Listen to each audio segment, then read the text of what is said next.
Well, I started with the Gracie family in 1990, and I initially started it just taking the jiu-jitsu, and eventually when the grapple program came about, I got involved in it, got away from it for a couple of years, but then came back to it.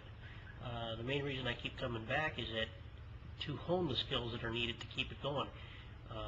The Gracie family puts a lot of pride into what they do, and they're always talking about base. You have to have the good base, a good foundation, and build from there. And without the basic skills, you can't move on to more advanced levels of training. But the big option that I look at that makes it so attractive is simplicity. They keep it very simple. Everything works off of it. One technique will supplement another technique, but it's very simple to learn. Everything's leverage-based instead of strength-based. So these are the kinds of things that are needed rather than trying to bring somebody in that's going to train for several hours, days on end. And these techniques don't take a whole lot of room as well. So something for the police officers to continue doing during briefings and so on and so forth. You know, they can continue this even on their own once they've gotten the base knowledge. You've got the premier teachers here that are teaching others on how to instruct the techniques properly, and everything builds from one to another. And from that perspective, being able to teach it in a slow motion and then build it up to real time, that makes the difference, because a lot of the techniques that are taught in the academies now, there's such propensity for injuries that they can only teach them in slow motion. And if they tried to teach them in real time, you'd actually be breaking arms, breaking wrists, and so on and so forth. Whereas to these techniques, you can do in real time and not have the injuries that are associated with other types of defensive tactics. Well, I would highly recommend it, but unfortunately, the administrators that make the decisions as to what's going to be brought in, they're looking at dollars and not necessarily what's practical. And when you're dealing with a budget rather than what's actually useful, there's two different mindsets there, and that's one of the problems. One of the reasons they do need to bring it in is because if they use these techniques, they're softer techniques. They're not hard techniques.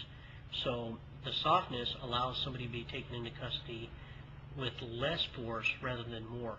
And unfortunately, most of the techniques that are being taught and that are currently employed are captured worldwide on the news media, showing officers actually beating people into submission. Whereas to the techniques, the softer techniques would actually be done in a less intrusive manner with less injuries to everyone involved, and then of course it's going to drop any type of civil liabilities. Oh yeah, it's working. And the thing that's interesting is that I do see the officers, once they've left the academy, they do come back and I interact with them quite a bit, and they talk about, well, you know, that one technique, man, it works for me every time. I've gotten completely away from the traditional armbar, and now I'm using that one technique that you showed me. And these are the kinds of things that bring me back and say, well, okay, this is what I need to know as to what is actually working and what's not working. And, you know, the old mindset of never going to the ground, yes, it does have its place, but if you do end up on the ground, you need to know how to defend that. The department I worked for one of the previous departments I worked for, their whole mindset was to pummel people into custody, and I never really bought into that, because whether we like it or not, the public hasn't bought into that, and they themselves are the ones that are generating a lot of what's going on right now. So we've actually, when you buy into that type of mindset, it makes it harder and harder. Plus, a lot of city agencies have it pretty easy because their backup is only 1 or 2 minutes away.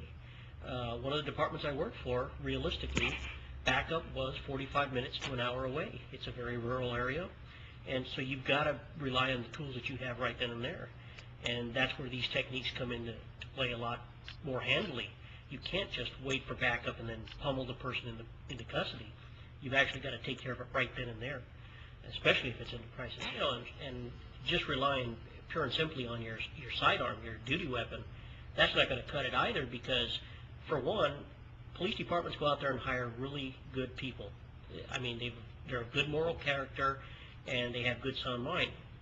Nobody really takes into consideration when that person has to actually fire their duty weapon and may kill somebody, what's that person going to go through for the rest of their lives? They're going to have to live with that.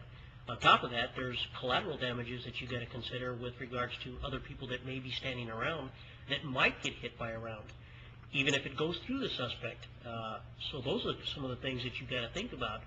And tasers and all these other things that come about, yeah, they're good tools, but they cannot always be employed in every situation. And like it or not, cops have to do a hands-on job. And hands-on is exactly that. You're going to have to put your hands on people at times. And the soft hands is the better mentality versus the pummeling mentality.